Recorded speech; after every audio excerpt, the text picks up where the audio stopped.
மலையில் மரத்தின் மேல் ஹோட்டல். சிச்சு காக்காவை பத்தி எல்லாருக்கும் தெரியும் இல்லையா? அவ எந்த வியாபாரம் செஞ்சாலும் அதுல எப்படியாவது அதிகமா லாபம் வரணும் அப்படின்னு தான் பாப்பா. கொஞ்ச நாளைக்கு முன்னாடி தான் வீட்டுக்கு முன்னாடி ஒரு சாப்பாடு கடை நடத்தினா. சாப்பாடு, 2 வகையான குழம்பு அப்படின்னு எல்லாருக்குமே சாப்பாடை வித்துக்கிட்டு இருந்தா. ஆனா அந்த சாப்பாட்டுக்கு அவ சாதாரணமா விலை வைக்கல. 5 ஸ்டார் ஹோட்டல்ல என்ன விலை வைப்பாங்களோ அந்த விலை வச்சா. யாராவது வந்து ரேட்டை குறைச்சிக்கோங்க அப்படின்னு சொன்னா கேட்கவே மாட்டா.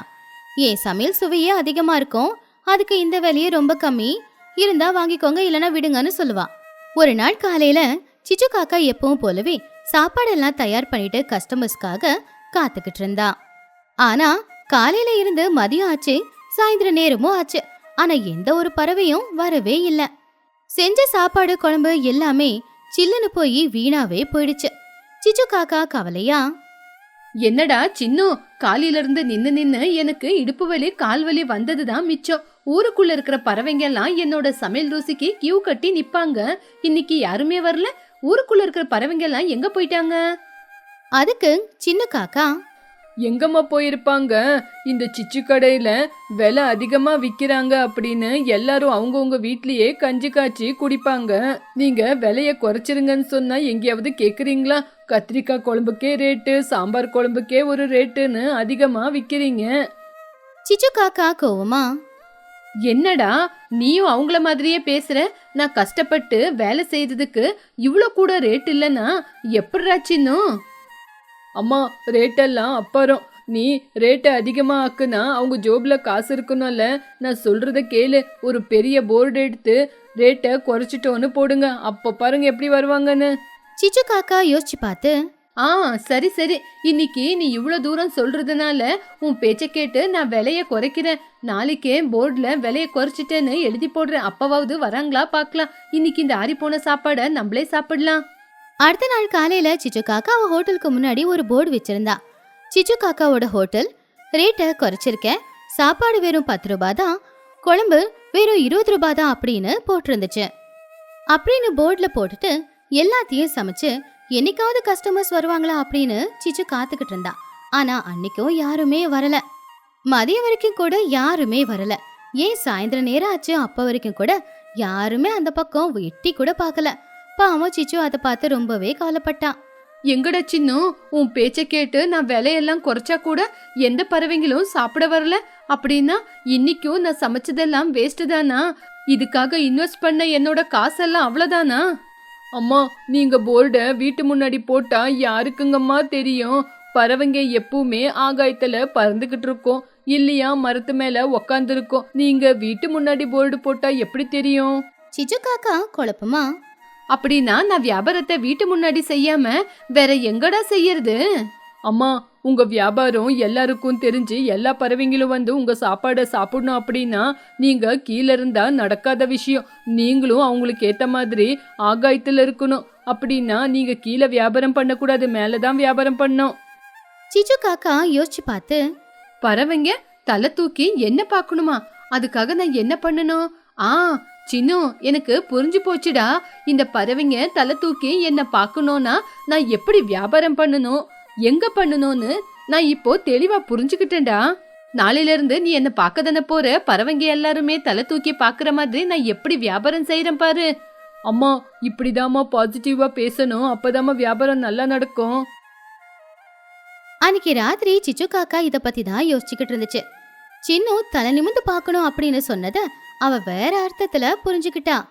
அடுத்த நாள் காலையில ஊருக்கு மத்தியில ஒரு பெரிய மரம் இருந்துச்சு. அந்த மரத்து மேல ஏறி நின்னா அந்த ஊரு தெளிவா தெரியும்.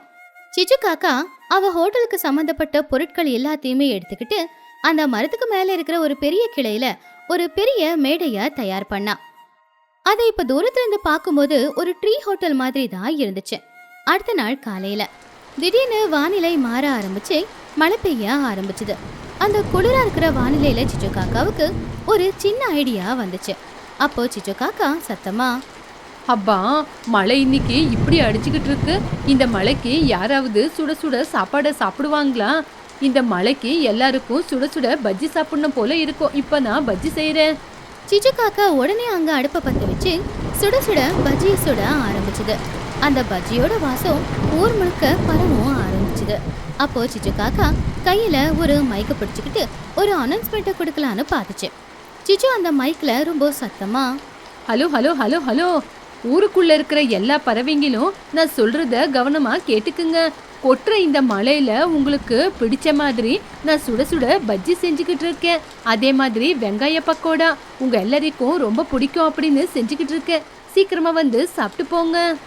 சிச்சு காக்கா மைக்ல பேசிக்கிட்டு இருந்தது அந்த ஊர்ல இருக்கிற எல்லாருக்குமே கேட்டுச்சு.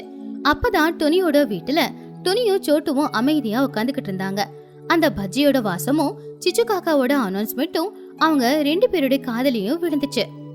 அட என்ன இது, சிச்சுவோட குரல் தானே. ஆனா சிச்சுவோட குரல் கீழ இருந்து கேக்குற மாதிரி இல்லையே, ஏதோ ஹைட்ல இருந்து பேசுற மாதிரி இருக்கு. அட ஆமாம் துணி, கொட்டுற மழையில சுட சுட பஜ்ஜி அப்படின்னா இவ்வளவு ருசியா இருக்கும். சரி வா, நம்மளும் போய் பார்த்துட்டு வரலாம். அப்படி துணியும் சோட்டுவும் கொடைய பிடிச்சுக்கிட்டு வெளியில வந்தாங்க. அவங்க கூட மஹிக்கழுகு, லூசிபுரா, குஹுவாத்து எல்லாருமே அந்த பஜ்ஜியோட வாசத்தையும் சிச்சு கொடுத்த அனௌன்ஸ்மெண்ட்டையும் பார்த்து அந்த மரத்துக்கிட்ட வந்தாங்க. ஆனா அங்க சிச்சுவை காணோம். அட ஆமாம் துணி, சிச்சுவோட குரல் மட்டும் கேக்குதே தவிர கடை எங்கேயுமே காணோம். அது மட்டும் இல்ல, பஜ்ஜி வாசனை கூட வருதே. ஆமா மகி, குரல் மட்டும் கேட்டுக்கிட்டு இருக்கு, ஆனா சிச்சு எங்கேயுமே காணலையே. பேய் ஏதாவது பஜ்ஜி போண்டா அப்படின்னு கடை போட்டிருக்கா? சிச்சு காக்கா மேல நின்னுக்கிட்டு, லூசி, பேய் இல்ல, உங்களோட சிச்சு காக்கா. கீழே ஏன் பாக்குறீங்க? தலை தூக்கி மேல பாருங்க, நான் மேல இருக்கேன். எல்லாருமே தலை நிமிந்து மேல பார்த்தாங்க.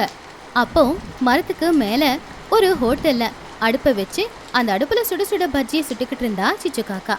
சிச்சு காக்காவோட அந்த மரத்துக்கு மேல இருக்கிற ஹோட்டலை பார்த்து எல்லாருமே ரொம்பவும் ஆச்சரியப்பட்டாங்க. எல்லாருமே கீழே இருந்து தலை நிமிந்து மேல பார்த்துக்கிட்டே இருந்தாங்க. அப்போ துணி ஆச்சரியமா, என்ன சிச்சு, மரத்து மேல போய் வியாபாரத்தை ஆரம்பிச்சிருக்க? நீ என்ன பைத்தியமா? மரத்து மேல யாராவது பஜ்ஜி வியாபாரத்தை செய்வாங்களா? என்ன சிச்சு, மரத்து மேல வியாபாரத்தை ஆரம்பிச்சிருக்க? கீழே இருந்தா நாங்க எல்லாம் வந்து வாங்குவோம். நீ கீழே வாடி, நாங்க எல்லாம் பஜ்ஜியை வாங்கிக்கிறோம். இங்க பாருங்க, என்னோட பையன் சின்ன சொன்னான், வியாபாரத்துல எப்பவுமே மேல மேல போகணும்னு. அப்பதான் நான் ஒரு விஷயத்த யோசிச்சேன். நீங்க எல்லாரும் என்ன அண்ணாந்து பாக்குற மாதிரி மரத்து மேல வியாபாரத்தை ஆரம்பிச்சா என் வியாபாரம் டாப்ல இருக்கும்னு. எல்லாரும் மேல வாங்க. மஹிக்கழுகு சிரிச்சுக்கிட்டே, ஐயோ பைத்தியக்காரி, உன் புள்ள ஏதோ ஒரு அர்த்தத்துல சொல்லிருக்காண்டி, அதை புரிஞ்சுக்காம நீ என்னன்னா அந்தரத்திலேயே வியாபாரத்தை ஆரம்பிச்சிருக்கியா? அந்த பஜ்ஜி எல்லாம் எடுத்துக்கிட்டு கீழே வா, மரத்து மேலே ஏறினா நாங்க விழுந்துடுவோம். ஓ, பஜ்ஜியை கீழே கொடுக்கணுமா? ஒரு 5 நிமிஷம் வெயிட் பண்ணுங்க, நான் இப்போ லிஃப்ட் சிஸ்டம் ஆரம்பிக்கிறேன். சிச்சு காக்கா ஒரு சின்ன கூடைய கைத்துல கட்டி கீழே விட்டா. உங்களுக்கு எவ்வளோ பஜ்ஜி வேணுமோ அவ்வளோ காசு அந்த கூடல போடுங்க, நானும் பஜ்ஜியை கூடலையே அனுப்புறேன். துணிக்குருவி சிரிச்சுக்கிட்டே, சரி சிச்சு, எனக்கு 2 பிளேட்டு மிளகா பஜ்ஜி வேணும், காசை கூடலையே போட்டிருக்கேன் பாரு. எனக்கு கூட 2 பிளேட்டு வெங்காயம் பக்கோடா வேணும், காசை கூடல போட்டிருக்கேன் பாரு. அப்படி சிச்சு காக்கா அந்த கூடையில இருக்கிற பணத்தை எடுத்துக்கிட்டு சூடா பஜ்ஜியை வச்சு கீழே அனுப்புச்சு. கீழே இருந்த எல்லாருமே அந்த மழை நேரத்துல அந்த பஜ்ஜியை சுட சுட சாப்பிட்டுக்கிட்டு இருந்தாங்க. நல்ல மழை பெய்யுற நேரத்துல அந்த பஜ்ஜி சாப்பிடுறது அவங்க எல்லாருக்குமே ரொம்பவும் பிடிச்சும் இருந்துச்சு. வாவ் சிச்சு, இந்த கிளைமேட்டுக்கு சுட சுட பஜ்ஜி ரொம்ப சூப்பரா இருக்கு. அது கூட லிஃப்ட் சிஸ்டம்ல மேல இருந்து வர்றது இன்னும் பயங்கரமா இருக்கு. சிச்சு, உன்னோட ஐடியா சூப்பர். இந்த மாதிரி விலையை குறைச்சி விதவிதமா வியாபாரத்தை ஆரம்பிச்சா எதுக்கு உனக்கு வியாபாரம் ஆகாது? இன்னைக்கு உன் பஜ்ஜி எல்லாம் காலியாக போகுது பாரு. சிச்சு காக்கா சந்தோஷமா, தேங்க்யூ தேங்க்யூ தேங்க்யூ. என்னோட கடைக்கு வந்த உங்க எல்லாருக்கும் ரொம்பவே நன்றி. இன்னும் யாருக்காவது பஜ்ஜி வேணும்னா சீக்கிரமா சொல்லுங்க, கூட ரெடியா இருக்கு. அப்படி அந்த மழையில சிச்சு காக்காவோட ஹோட்டல் வியாபாரம் பம்பர் ஹிட் ஆச்சு. எல்லாருமே அந்த மழை நேரத்துல அங்க வந்து பஜ்ஜியை வாங்கி சாப்பிட்டு போய்கிட்டு இருந்தாங்க. சாயந்தர நேரம் வியாபாரமும் முடிஞ்சது, மழையும் நின்னுச்சு. சிச்சு காக்கா கல்லா பெட்டி நிறைய இருக்கிற பணத்தை எடுத்துக்கிட்டு சந்தோஷமா அங்கிருந்து வீட்டுக்கு போச்சு. சிச்சு காக்கா வீட்டுக்கு போய் சின்ன கிட்ட அந்த பணத்தை காட்டினா. டேய் சின்னு, நீ சொன்னது உண்மைதான்டா. இன்னைக்கு வியாபாரம் ரொம்ப நல்லா நடந்தது, கல்லா பெட்டி நிறைஞ்சிருக்கு பாரு. சின்ன காக்கா ஆச்சரியமா, அம்மா உண்மையிலேயே நீங்க விலையை குறைச்சிட்டீங்களா? அதனால தானே இன்னைக்கு வியாபாரமாச்சு. டேய், நான் விலையை குறைச்சது மட்டும் இல்லடா, மரத்து மேலேயே ஒரு ட்ரீ ரெஸ்டாரண்ட் ஆரம்பிச்சேன். இன்னைக்கு மழை அதிகமா வந்ததுனால அங்க பஜ்ஜி போண்டான்னு செஞ்சேன். ஊருக்குள்ள இருக்கிற எல்லா பறவைங்களும் என்கிட்ட வந்து பஜ்ஜிய வாங்கி சாப்பிட்டாங்க. சின்னு அதை கேட்டு ஷாக் ஆயிட்டான். என்னது, நீங்க மரத்து மேல ஏறி வியாபாரத்தை செஞ்சீங்களா? என்னம்மா, நான் என்ன சொன்னேன்? நீங்க உயரத்துக்கு போய் நல்ல வியாபாரத்தை செய்யணும்னு சொன்னேன். அதோட அர்த்தம் நீங்க விலைய குறைச்சு இதே மாதிரி வியாபாரம் செஞ்சீங்கன்னா பெரிய ஹோட்டல் வச்சு நடத்தலான்னு. நீங்க என்னம்மா இப்படி போய் யோசிச்சிருக்கீங்க? சிச்சு சிரிச்சுக்கிட்டே, டேய், நீ எந்த நோக்கத்தோட சொன்னியோ எனக்கு தெரியாது. ஆனா என்னோட வியாபாரம் கிளிக் ஆச்சுல, அதுதான் எனக்கு சந்தோஷம். நாளையில இருந்து மறுபடியும் மரத்து மேலேயே வியாபாரத்தை ஆரம்பிக்கிற. வேணா கீழே ஒரு டென்ட் போடுறேன். சின்னு ஆச்சரியமா, என்னவோ அம்மா, நான் ஒண்ணு சொன்னா நீங்க ஒண்ணு செய்றீங்க. எப்படியோ உங்க வியாபாரம் கிளிக் ஆகி உங்களுக்கு நல்லபடியா லாபம் வந்ததே, அது போதும் எனக்கு. டேய், நாளைக்கும் மழை வரணும்டா, அப்பதான் எனக்கு பஜ்ஜி வியாபாரம் நல்லா நடக்கும். அப்படி 2 பேரும் சந்தோஷமா சிரிச்சுக்கிட்டாங்க. சின்னு காக்கா சொன்ன வார்த்தைய சிச்சு காக்கா தப்பா புரிஞ்சுக்கிட்டாலும் அவளுடைய புத்திசாலித்தனத்தினாலயோ கிரியேட்டிவிட்டியாலயும் அவ வியாபாரம் அன்னைக்கு ரொம்ப நல்லபடியா நடந்துச்சு. அன்னையில இருந்து அவளுடைய வியாபாரம் அந்த மரத்துக்கு மேல இருக்கிற ஹோட்டல்ல ரொம்ப சூப்பராவே நடந்துச்சு. பறவைங்க எல்லாருக்கும் கூட அங்க போய் சாப்பிடுறது ஒரு விதமான புதுவிதமான அனுபவத்தை கொடுக்கறதுனால சிச்சு காக்காவோட யோசனை சக்சஸ் ஆச்சு. அவளுடைய வியாபாரம் நல்லபடியா நடந்துகிட்டு இருந்துச்சு. மரத்தில் சிச்சுவின் குடும்பம். சிச்சு காக்கா ரொம்ப பெரிய பணக்காரி. அவளுக்கு ஊருக்கு வெளியில ஒரு பெரிய வயலும், ஊருக்கு நடுவுல ஒரு பெரிய வீடும், பேங்க்ல நிறைய பணமும் இருந்துச்சு. சிச்சு காக்காவுக்கு இப்ப கல்யாண வயசு வந்ததுனால அவ கல்யாணம் பண்ணிக்கணும்னு முடிவு பண்ணா. அவ பணக்காரி அப்படிங்கறதுனால பணக்கார பையனா இல்லனாலும் பாக்குறதுக்கு ரொம்ப அழகா ஸ்மார்ட்டா இருக்கிற ஒரு பையனை கல்யாணம் பண்ணிக்கலான்னு அவ ஒரு முடிவுக்கு வந்தா. ஒரு நாள் ஊரோட எல்லையில லூசிபுரா அப்படிங்கிற பையன் தண்ணிய கிணத்துல இருந்து இறைச்சிக்கிட்டு இருந்தான். அப்பதான் சிச்சு அங்க வந்து பார்த்தா. முத பார்வையிலேயே லூசிய அவளுக்கு ரொம்ப பிடிச்சு போச்சு. உடனே லூசி பக்கத்துல போனா. ஏங்க லூசி, என்னாச்சு? ரொம்ப நேரமா தண்ணி இறைச்சிக்கிட்டே இருக்கீங்க. நீங்க ரொம்ப அழகா பார்க்க வெள்ளையா நல்லா ஸ்மார்ட்டா இருக்கீங்க. நீங்க எல்லாம் இப்படி வெயில்ல கிணத்துல இருந்து தண்ணி இறைக்கலாமா? அது எனக்கு கஷ்டப்படுத்தும். என்ன கல்யாணம் பண்ணிக்கிறீங்களா? அப்போ அதுக்கப்புறமேட்டு நீங்க இந்த மாதிரி கஷ்டப்பட வேண்டிய அவசியமே இருக்காது. அத கேட்டு லூசி புறா ஆச்சரியமா, என்னது, என்ன நீங்க கல்யாணம் பண்ணிக்கிறீங்களா? ஐயோ சிச்சு, நீங்க இந்த ஊர்லயே ரொம்ப பெரிய பணக்காரி. நான் ஒரு ஏழை. உங்களை மாதிரி பணக்காரி என்ன மாதிரி ஏழைய கல்யாணம் பண்ணிக்கிட்டா நல்லா இருக்காதுங்க. சிச்சு காக்கா சிரிச்சுக்கிட்டே, நல்லா இருக்குங்க, என்ன ஆயிட போகுது? நீங்க ஏழையா இருந்தா என்ன கல்யாணம் பண்ணிக்கிட்டா நீங்களும் பணக்காரனா ஆக போறீங்க. என்கிட்ட நிறைய பணம் சொத்து பத்து எல்லாம் இருக்கு. ஆனா என்ன பாத்துக்கிறதுக்கு ஒரு நல்லவங்க தான் என் கூட இல்ல. உங்களை பார்த்தா நல்லவங்க மாதிரி இருக்கீங்க. நீங்க என்ன கல்யாணம் பண்ணிக்கிறேன்னு மட்டும் சொல்லுங்க போதும். அப்ப லூசி அவனுடைய மனசுக்குள்ள, எனக்குன்னு ஒரு சின்ன வீடு கூட கிடையாது. நாள் புற கஷ்டப்பட்டு கூலி வேலைக்கு போய் உழைச்சிக்கிட்டு இருக்கேன். இந்த சிச்சு கிட்ட நிறைய சொத்து பத்து பணம் எல்லாம் இருக்கு. இவளை நான் கல்யாணம் பண்ணிக்கிட்டேன். இனிமே வாழ்க்கையில கஷ்டப்பட வேண்டிய அவசியமே இல்ல. ராஜா மாதிரி இருக்கலாம். இந்த வாய்ப்பை விடக்கூடாது. லூசி புறா சிச்சு கிட்ட, சரிங்க சிச்சு, நீங்க நல்ல மனசு போதும் அப்படின்னு சொல்றீங்க. எனக்கு உங்களை கல்யாணம் பண்ணிக்கிறதுல விருப்பம்தான். உங்களை கல்யாணம் பண்ணிக்கிட்டா நானும் சந்தோஷமா இருப்பேன். சிச்சு அதை கேட்டு சந்தோஷமா, வாவ், ரொம்ப தேங்க்ஸுங்க. பாருங்க, நமக்கு நடக்க போற கல்யாணத்தை இந்த ஊர்ல யாரும் பாத்துருக்கவே கூடாது. அப்படி பண்ற கல்யாணம். அடுத்த நாள் காலையிலேயே சிச்சு காக்கா அவகிட்ட இருக்கிற பணம் செல்வாக்க பயன்படுத்தி பணத்தை தண்ணி மாதிரி செலவு பண்ணி ஊர்ல இருக்கிற அத்தனை பேரையும் கூப்பிட்டு கல்யாணத்தை நடத்தினா. வந்தவங்களுக்கு எல்லாருக்குமே வந்து விருந்து சாப்பாடு, விதவிதமான பரிசுகள், இது எல்லாத்தையுமே கொடுத்து அனுப்பினா. ஆனா இந்த ஆடம்பரம் லூசிக்கு அந்த அளவுக்கு பிடிக்கல. கல்யாணத்துக்கு வந்தவங்க எல்லாரும் போனதுக்கு அப்புறம் வீட்டுல 2 பேர் மட்டும் தான் இருந்தாங்க. என்ன சிச்சு இது, எதுக்காக இவ்வளவு பணத்தை செலவு பண்ண? ஊர்ல இருக்கிற எல்லாரையும் வர சொல்லி விருந்து சாப்பாடு போட்ட வரைக்கும் சரி. விலை அதிகமான பரிசுகளை அவங்களுக்கு எதுக்காக கொடுக்கணும்? பணத்தை இப்படி வீணா செலவு பண்ணா எப்படி சிச்சோ? அப்போ சிச்சு காக்கா திமிரா கால் மேல கால் போட்டுக்கிட்டு, ஓஹோ, தாலி கட்டின உடனேயே ஏன் பணத்தை நான் செலவு பண்றதுக்கு கூட உன் பெர்மிஷன் கேட்கணுமா? நம்ம கல்யாணம் சாதாரண கல்யாணம் இல்ல. எனக்கு இருக்கிற சொத்துக்கு, எனக்கு இருக்கிற பணத்துக்கு நான் எப்படி வேணும்னாலும் கல்யாணத்தை பண்ணுவேன். அத பத்தியெல்லாம் நீ ஏன் கவலைப்படுற? ஏன் பணம் நான் செலவு பண்ணிக்கிறேன். நீ இந்த வீட்டுல ராஜா மாதிரி இருந்துக்கோ, சந்தோஷமா வாழ்ந்துக்கோ. லூசி புறா சோகமா, சரி, உன்னோட விருப்பம். ஏதோ பணத்தை வீணா செலவு பண்ணக்கூடாதுன்னு தான் சொன்ன. நீ பாத்துக்கோ, ஒன்னும் பிரச்சனை இல்ல. இப்படியே சில நாட்கள் போச்சு. கொஞ்ச நாள்ல சிச்சுவுக்கும் லூசிக்கும் குழந்தைங்க பிறந்தாங்க. பையனோட பேரு சின்ன காக்கா, பொண்ணோட பேரு சின்னி புறா. அப்படி அந்த 2 குழந்தைங்களோட அவங்க வாழ்க்கை ரொம்ப நல்லபடியா தான் போய்கிட்டு இருந்துச்சு. ஒரு நாள் மதிய நேரம் சிச்சு காக்கா அவருடைய பசங்களோட விளையாடிக்கிட்டு இருக்கும்போது சிச்சுவோட தோழிகளான சோட்டுக்கிளியும் துணிக்குருவியும் அங்க வந்தாங்க. அவங்க 2 பேருமே சுயநலவாதிங்க. எப்படியாவது சிச்சுவோட சொத்து எல்லாத்தையும் எடுத்துக்கணும் அப்படின்னு நினைச்சுக்கிட்டு இருந்தாங்க. துணி சிச்சுவை பார்த்து சிரிச்சுக்கிட்டு, ஹாய் சிச்சு, எப்படி இருக்க? அட, பசங்க 2 பேரும் ரொம்ப அழகா இருக்காங்க. அட சோட்டு, வா வா, துணி வந்து உட்காரு. என்ன சிச்சு இது?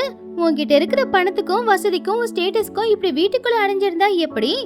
சும்மா பணத்தை ஒரு மூலையில போட்டு வச்சிருந்தா போதுமா? உன்கிட்ட இருக்கிற பணத்துக்கு இந்நேரத்துக்கு நீ வியாபாரத்தை ஆரம்பிச்சு பெரிய பிசினஸ் மேக்னெட்டா ஆயிருப்ப அப்படின்னு நான் நினைச்சுக்கிட்டு இருந்தேன். அதுக்கு சிச்சு காக்கா, வியாபாரமா? வியாபாரம் செய்ய வேண்டிய அவசியம் எனக்கு எதுக்கு சோட்டோ? என்கிட்ட இருக்கிற பணமே எனக்கு போதுமே. ஐயோ சிச்சு, உனக்கு வியாபாரத்துல இன்ட்ரெஸ்ட் இல்லாம இருக்கலாம், வியாபாரம் பண்ண தெரியாம இருக்கலாம். ஆனா நானும் சோட்டும் இருக்கோம்ல, எங்களுக்கு வியாபாரத்துல இன்ட்ரெஸ்ட் இருக்கு. சிட்டில ஒரு பெரிய ஷாப்பிங் மால் ஓபன் பண்ணலாம். அதுக்கு லட்சக்கணக்குல பணம் செலவாகும். எங்க கிட்ட இல்ல. நீ இன்வெஸ்ட் பண்ணு, வியாபாரத்தை நாங்க பாத்துக்கிறோம். வர லாபத்துல உனக்கு அதிகமான பங்கு கொடுக்கறோம். அப்போ உன் சொத்தெல்லாம் டபுள் மடங்கு ஆயிடும்ல. அப்போ சிச்சு காக்கா ஆசையா, என்னது ஷாப்பிங் மாலா? அதுவும் சிட்டிலியா? ஷாப்பிங் மால் கட்டினா பெரிய லாபம் வருமா?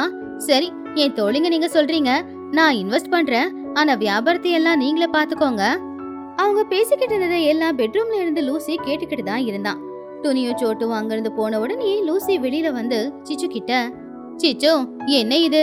அந்த துணியும் சோட்டுவும் வியாபாரம் அப்படின்னு சொல்றாங்க, உன்னை இன்வெஸ்ட் பண்ண சொல்றாங்க, நீயும் சரி அப்படின்னு ஒத்துக்கிற. அவங்க 2 பேரையும் பார்த்தா உனக்கு நல்லது பண்ண வந்த மாதிரி தெரியல. அவங்களுக்கு உன் சொத்து மேல ஆசை போல. சிச்சு காக்கா திமிரா, லூசி, வார்த்தைய பார்த்து விடு. அவங்க 2 பேரும் எனக்கு க்ளோஸ் ஃப்ரெண்ட்ஸ். நான் வளர்றத பார்த்தா அவங்க ரொம்ப சந்தோஷப்படுவாங்க. உனக்கு வியாபாரத்தை பத்தி என்ன தெரியும்? வாழ்க்கை பூரா வறுமையிலே வாடிக்கிட்டு இருந்த நீ எல்லாம் வியாபாரம் பண்ணாதன்னு எனக்கு சஜஷன்லாம் கொடுத்துக்கிட்டு இருக்காத. நான் ஏழையா இருக்கலாம் சிச்சு, ஆனா மனுஷங்களை பத்தி எனக்கு நல்லாவே தெரியும். இவங்க உன்கிட்ட இருக்கிற சொத்தை எடுக்கிறதுக்காக தான் வந்திருக்காங்க. வியாபாரம் ஆரம்பிக்கிற எண்ணம் அவங்களுக்கு இல்ல. தயவு செஞ்சு அவங்கள நம்பி எல்லாத்தையும் இழந்துராத. சிச்சு காக்கா திமிரா, இங்க பாருங்க, யாரோட பழகணும் யாரோட பழகக்கூடாது இது எனக்கு நல்லா தெரியும். என் கழுத்துல தாலி கட்டினேங்கிற ஒரே காரணத்துக்காக தான் நீ இந்த வீட்டுல இருக்க. தேவையில்லாம என் விஷயத்துல மூக்க நுழைக்காத. அதுக்கப்புறம் இந்த வீட்டுல நீ இருக்க மாட்ட. லூசி எவ்வளவுதான் சொன்னாலும் சிச்சு அத காதுல போட்டுக்கவே இல்ல. அவ வியாபாரம் ஆரம்பிக்கலாம் அப்படிங்கிற முடிவுக்கே வந்துட்டான். இப்படியே சில நாட்களும் போச்சு. ஒரு நாள் காலையில சோட்டுக்கிளி துணிக்குருவி 2 பேரும் கையில சில பத்திரங்களை எடுத்துக்கிட்டு சிச்சுவோட வீட்டுக்கு வந்து சிச்சுக்கு முன்னாடி பதட்டமா இருக்கிற மாதிரி நடிச்சு, சிச்சு சீக்கிரம் வா, டைம் இல்ல. இந்த செக்ல இந்த பத்திரத்துல சீக்கிரமா உன்னோட கையெழுத்து போடு. அட என்ன துணி, ஏன் பதட்டமா இருக்க? என்ன பத்திரம் இது? ஐயோ, இதுக்கு இப்ப படிச்சு காட்டலாம் நேரம் இல்ல. நம்ம பெரிய ஷாப்பிங் மால் கட்ட இடம் பாத்திருக்கோம்ல, அந்த இடத்தோட ரெஜிஸ்ட்ரேஷன் இன்னைக்குதான். நீ கையெழுத்து போட்டா அந்த ஆபீசர் இடத்த நமக்கு மாத்தி கொடுத்துருவாரு. அவருக்கு வேற எங்க ரெஜிஸ்ட்ரேஷன் இருக்காமா, சீக்கிரமா போணுமாமா. சிச்சு காக்கா சந்தோஷமா, அப்படியா, இன்னைக்கே ரெஜிஸ்ட்ரேஷன் பண்ண போறாங்களா? சந்தோஷம் சந்தோஷம். எனக்கு இதை படிச்சு காட்ட வேண்டிய அவசியம் இல்ல. நீங்க என் தோழிங்க, என்னுடைய நல்லதுக்கு தான் நீங்க எல்லாத்தையும் பண்ணுவீங்க அப்படின்னு சொல்லி கண்ணை மூடிக்கிட்டு அவங்க கொண்டு வந்த பத்திரம் எல்லாத்துலயுமே சிச்சு காக்கா கையெழுத்த போட்டுட்டா. அப்போ துணிக்குருவி சந்தோஷமா சிரிச்சுக்கிட்டே, தேங்க்ஸ் சிச்சு, இனி உன் கதை முடிஞ்சுது. என்ன துணி, ஏன் கதை முடிஞ்சுதா? ஏன் இப்படி சொல்ற? அப்போ சோட்டுக்கிளி சிரிச்சுக்கிட்டே, ஆமா சிச்சு, நீ கையெழுத்து போட்டது இட ரெஜிஸ்ட்ரேஷனுக்கு கிடையாது. உன்னோட சொத்து பணம் எல்லாமே எங்க பேருக்கு எழுதி மாத்தி கொடுக்கறன்ற பேர்ல தான் நீ கையெழுத்து போட்டு கொடுத்திருக்க. சிச்சு காக்கா அதை கேட்டு சோஃபா விட்டு கீழே இறங்கி வந்து, டோனி, சோட்டு, என்ன பேசிக்கிட்டு இருக்கீங்க? நீங்க என்னுடைய உயிர் தோழிகள் இல்லையா? என்ன நீங்க இப்படி ஏமாத்தலாமா? என்ன சொன்ன? உயிர் தோழிங்களா? உயிர் தோழிங்க நாங்க. சரி, எங்களுக்காக ஏதாவது செஞ்சிருக்கியா இது வரைக்கும்? நீ எப்பவுமே உன் பணத்தை நீயே வச்சுப்ப, நீயே சந்தோஷமா வாழ்ந்துப்ப, ஊருக்காரங்க முன்னாடி பந்தா காட்டுவ. நாங்க மட்டும் காலத்துக்கும் இப்படியே இருக்கணுமா? அப்ப லூசி அங்க வேகமா ஓடி வந்து, துணி, சோட்டு, நீங்க பண்றது ரொம்ப அநியாயம். தயவு செஞ்சு அவளுடைய சொத்தை அவளுக்கு கொடுத்துருங்க. அதுக்கு வேற ஆள பாரு. ஒழுங்கு மரியாதையா எல்லாரும் வீட்டை காலி பண்ணிட்டு போங்க. இப்ப இந்த வீடும் எங்களுக்கு தான் சொந்தம். துணியும் சோட்டுவும் 2 பேருமே சேர்ந்து லூசி, சிச்சு, அவங்க பிள்ளைங்க எல்லாரையுமே கழுத்தை பிடிச்சு வீட்டை விட்டு வெளியில தள்ளிட்டாங்க. இப்போ மூடி இருக்கிற அந்த வீட்டு கதவை பார்த்துக்கிட்ட பாவம் சிச்சு காக்கா அழ ஆரம்பிச்சா. அவளுடைய பணத்திமிரு அகங்காரம் எல்லாம் அவளை இப்போ நடுத்தெருவில் கொண்டு வந்து நிப்பாட்டி இருந்துச்சு. அந்த நேரம் பார்த்து சோன்னு மழை பெய்யவும் பாவம் பசங்க 2 பேரும் மழையில நனைஞ்சுக்கிட்டே இருந்ததுனால அவங்களுக்கு குளிர் எடுக்க ஆரம்பிச்சுது. அம்மா, எனக்கு ரொம்ப குளிரா இருக்குமா. இந்த மழையில நான் நனைஞ்சுக்கிட்டே இருக்கேன். நாம இப்ப எங்கம்மா போறோம்? அப்பா, நம்ம வீட்டுக்குள்ள அவங்க ஏன் இருக்காங்க, நாம ஏன் வெளியே இருக்கோம்? எனக்கு ரொம்ப பயமா இருக்கு. அப்போ சிச்சு காக்கா அழுதுகிட்டே லூசி கிட்ட, என்ன மன்னிச்சிடுங்க, எத்தனையோ தடவை நீங்க எனக்கு சொல்லியிருக்கீங்க, ஆடம்பரமா இருக்காத, பணத்தை பார்த்து செலவு பண்ணு, தோழிங்கன்னு நம்பாத, அவங்க உன் சொத்துக்கு ஆசைப்படுறாங்கன்னு. ஆனா நான் தான் திமிரால இன்னைக்கு நடுத்தெருவில் வந்து நின்றுக்கிட்டு இருக்கேன். பிள்ளைங்க கூட மழையில நினைச்சுக்கிட்டு இருக்காங்க. இப்ப நம்ம எங்க போறது? எங்க போய் நாம வாழ போறோம்? சிச்சு காக்கா அழுவுறத பார்த்து லூசி ரொம்ப கவலையா, அழாத சிச்சு, நீ தெரியாம ஏதோ தப்பு பண்ணிட்ட.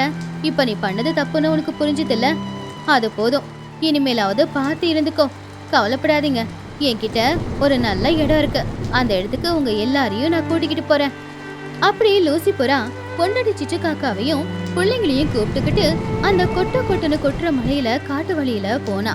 காட்டு வழியில ரொம்ப தூரம் போன உடனே அங்க ரொம்பவும் பழைய ஒரு மரம் இருந்துச்சு. அந்த மரத்துல ஒரு வீடே இருக்கிற அளவுக்கு பெரிய துளி ஒண்ணு இருந்துச்சு, அதாவது மரபொந்து. லூசி அவங்க எல்லாரையும் கூட்டிக்கிட்டு அந்த மரபொந்துக்குள்ள போனா. அங்க மழைத்துளி விழல, அதுக்கு பதிலா நல்ல கதகதப்பா சுகமா இருந்துச்சு. சிச்சு காக்கா அந்த மரபொந்த பார்த்து ரொம்ப ஆச்சரியமா, லூசி, என்ன இது? இந்த மரபொந்து இவ்வளவு பெருசா இருக்கு, இங்க உள்ள நல்லா கதகதப்பா இருக்கு, மழை தண்ணி கூட உள்ள வரல. ஆமா, இவ்வளவு அழகான ஒரு இடம் இருக்கிறது உனக்கு எப்படி தெரியும்? இதுக்கு முன்னாடி நீ இங்க வந்திருக்கியா? அதை கேட்டு லூசி சிரிச்சுக்கிட்டே, சிச்சோ, உன்னை கல்யாணம் பண்ணிக்கிறதுக்கு முன்னாடி பல வருஷம் நான் இங்கதான் வாழ்ந்துகிட்டு இருந்தேன். எனக்குன்னு சொந்தமா வீடெல்லாம் எதுவும் இல்லை. எனக்குன்னு இருந்தது இந்த மரம் மட்டும்தான். அன்னைக்கு நான் தனியா இங்க வாழ்ந்துகிட்டு இருந்தேன். இத்தனை வருஷத்துக்கு அப்புறமா என் குடும்பத்தோட சேர்ந்து நான் மறுபடியும் என் வீட்டுல வாழ வந்திருக்கேன். சிச்சு காக்கா லூசி சொன்னது கேட்டு மனசு வலிச்சு போய் லூசியோட கைய பிடிச்சுக்கிட்டு அழுதுகிட்டே, என்ன மன்னிச்சிடுங்க, இது வரைக்கும் நீங்க பட்ட கஷ்டம் எதுவுமே தெரியாம பணம் இருக்கு அப்படிங்கிற திமிருல நான் ரொம்பவே ஆடம்பரமா நடந்துக்கும் போதெல்லாம் நீங்க சொன்னதை பொருட்படுத்தாம எல்லாத்தையும் எழுந்து இப்ப குடும்பத்தோட நடுத்தருல வந்து நின்னுக்கிட்டு இருக்கேன். பரவாயில்ல, எனக்கு நல்ல பாடத்தை தான் கத்து கொடுத்துட்டீங்க. இனிமே என் புருஷ சொத்துலயே நான் சந்தோஷமா வாழ்ந்துக்கிறேன். ஆமாப்பா, இந்த வீடு நல்லா இருக்கு. பழைய வீடை விட இதான் அழகா இருக்குப்பா. ஆமாப்பா, இங்க நாம எல்லாரும் ஒரே ரூம்ல இருக்கோம். ரொம்ப சந்தோஷமா இருக்குப்பா. சிச்சு காக்காவோட கண்ணீரை தொடச்சி லூசி, கவலைப்படாத சிச்சு, இனிமே நீ எதுக்காகவும் அழக்கூடாது. உங்க கூட நான் இல்லையா? நான் கஷ்டப்பட்டு உழைக்கிறேன், பணம் சம்பாதிக்கிறேன். இருக்கிறத வச்சு நம்ம 4 பேரும் சந்தோஷமா வாழ்ந்துக்கலாம். இல்லாததுக்கு எதுக்கு நாம ஆசைப்பட்டுக்கிட்டு கஷ்டப்பட்டுக்கிட்டு இருக்கணும்? சிச்சு காக்கா சிரிச்சுக்கிட்டு, சரிங்க, இனிமே பணம் இருக்கு அப்படிங்கிற திமிரு எனக்கு இருக்காது. நான் உங்களுக்கு பொண்டாட்டியா அடக்கமானவளாவே வாழ்ந்துக்கிறேன். அப்படி சிச்சு காக்கா அவளுடைய திமிரு, கர்வம், அகங்காரம் எல்லாத்தையும் விட்டுட்டு புருஷன் கூட ஒரு சின்ன மரபொந்து வீட்டுக்குள்ள சந்தோஷமா வாழ்ந்துகிட்டு இருந்தா. புருஷன் கூட கூலி வேலைக்கு போய்கிட்டு 2 பேரும் அவங்களால முடிஞ்ச வரைக்கும் பணத்தை சம்பாதிச்சுக்கிட்டு அவங்க பிள்ளைங்க 2 பேரையும் நல்லபடியா படிக்க வச்சுக்கிட்டு அவங்களுக்கு தேவையான அளவுக்கு எல்லாமே கொடுத்துக்கிட்டு அந்த குடும்பமும் ரொம்ப சந்தோஷமா வாழ்ந்துகிட்டு இருந்துச்சு.